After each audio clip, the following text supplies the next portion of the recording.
Armed Forces of the Philippines na ikinagulat nito ang pagkakakita sa West Philippine Sea ng Russian submarine na UFO-490.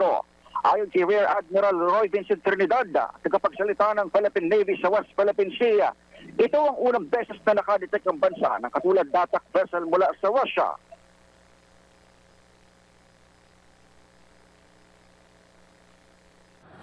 The worry, the concern, the alarm was on the first instance of detecting a submarine. It's not every day that you detect a submarine in your EEZ. It is understandable that even our men monitoring our sensors were surprised why there was a submarine. This necessitated the sending of aircrafts and a frigate to do visual confirmation.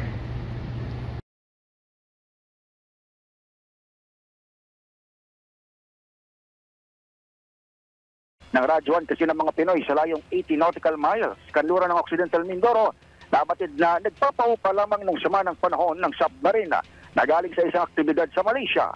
Agad ding nagpadala ng 4 na assets sa Philippine Navy para eskortan palabas ang Russian attack vessel kasama ng BRT Jose Rizal na may anti-submarine capability. Tinawag ding friendly ni Trinidad ang palitan ng impormasyon ng dalawang panig hanggang sa tuluyan ng makaalis sa mga banyaga pauwi sa kanilang bansa. Hindi nakalubog o nakasubmerge ang UFO-490 ng dumaan at mamonitor sa West Philippine Sea. Indikasyong hindi ito banta ayon sa ilang eksperto gaya ni Professor J. Batong Bakal. Para sa MBC TV Network News, ito si Edniel Parrosa ng DZRH. Una sa Pilipinas, una sa Pilipino. Maraming salamat, Edniel Parrosa.